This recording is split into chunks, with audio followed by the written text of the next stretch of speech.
শিক্ষকদের গায়ে হাত তোলা হয়েছে। এটা আমরা দেখেছি বিগত সরকার শেখ হাসিনার সময় শিক্ষকদের গায়ে বারবার হাত তোলা হয়েছে। আমি শিক্ষক পরিবারের সন্তান, আমার বাবা এমপিওভুক্ত প্রতিষ্ঠানে শিক্ষক ছিলেন, সুতরাং আমার কাছে যৌক্তিকই এবং শিক্ষকদের কাছেও যৌক্তিক। কারণ আপনারা জানেন বাংলাদেশের যে বেতন বৈষম্য, বেতন কাঠামোর যে বৈষম্য, সেই ক্ষেত্রে ভাতা সমূহেরও যে বৈষম্য, এটা মানে হচ্ছে মানা যায় না। আপনি একটা প্রাইমারি স্কুলের শিক্ষকদের বেতন কাঠামো দেখেন আর মাধ্যমিকের শিক্ষকদের বেতন কাঠামো দেখেন, একটি রাষ্ট্রের মধ্যে এই ধরনের বৈষম্য থাকতে পারে না। আমরা এটার বিরুদ্ধেই কথা বলছি। আমরা মনে করছি যে এই বৈষম্যটা কাটিয়ে ওঠার জন্য রাষ্ট্রকে নিজ থেকে দায়িত্ব নেওয়া উচিত ছিল। কিন্তু যখন শিক্ষকরা নিজেরা দাবিগুলো উপস্থাপন করেছে, যৌক্তিক দাবি হওয়া সত্ত্বেও শিক্ষকদের উপর যে হামলা হয়েছে, যেভাবে শিক্ষকদের এই দাবি মানার ক্ষেত্রে তালবাহানা শুরু করা হয়েছে, এটা আমরা দেখেছি বিগত ফ্যাসিস্ট আমলের তালবাহানার মতো করে শিক্ষকদের গায়ে হাত তোলা হয়েছে। এটা আমরা দেখেছি বিগত সরকার শেখ হাসিনার সময় শিক্ষকদের গায়ে বারবার হাত তোলা হয়েছে।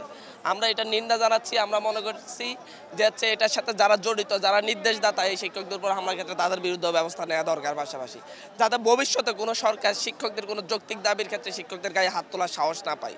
শিক্ষকরাই আমাদের জাতি গড়ার কারিগর, ওনারাই আগামীর বাংলাদেশের নেতৃত্ব দিবে। আমরা জাতীয় নাগরিক পার্টি যেই ধরনের রাষ্ট্র ব্যবস্থার স্বপ্ন দেখি, যেই ধরনের নতুন গণতান্ত্রিক ব্যবস্থার স্বপ্ন দেখি, সেটার মূল ভিত্তি হিসেবে শিক্ষক সমাজ দাঁড়াবে ইনশাল্লাহ।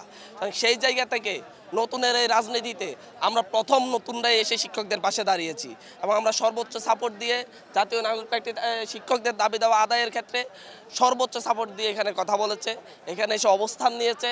আপনারা দেখেছেন যে যেই শিক্ষক সমিতি নামক যে সমিতি রয়েছে, সেই সমিতির দেখা গিয়েছে যে হচ্ছে একটি নির্দিষ্ট রাজনৈতিক দলের পন্থী শিক্ষকরা এখানে সভাপতি সেক্রেটারি ছিলেন। তারা শিক্ষকদের এই যৌক্তিক দাবিগুলোর বিরুদ্ধে দাঁড়িয়েছে, এমনকি তারা এখানকার শিক্ষকদেরকেও ফ্যাসিবাদের সাথে, ফ্যাসিস্টের সাথে তুলনা করেছে। আমরা এটার তীব্র নিন্দা জানাচ্ছি যে শিক্ষকদের কোনো দল নেই, শিক্ষকরা শিক্ষক, এভাবেই আমাদেরকে ভাবতে হবে। এখন যদি শিক্ষকদেরকে যদি আপনারা হাসিনার দোষর মনে করে যদি শিক্ষকদের যৌক্তিক দাবিকে প্রশ্নবিদ্ধ করার চেষ্টা করেন, তাহলে আমরা বলবো আপনাদের মধ্যে হীনমন্যতা রয়েছে, আপনারা এই হীনমন্যতা থেকে বের হয়ে আসুন। আমরা মনে করি এই আন্দোলনের মধ্য দিয়ে শিক্ষকদের নতুন নেতৃত্ব তৈরি হবে এবং শিক্ষকরা তাদের সেই নতুন নেতৃত্বের মাধ্যমে আগামীতে তাদের নিজেদের যে মর্যাদা, সেই মর্যাদা প্রতিষ্ঠায় কাজ করে যাবে।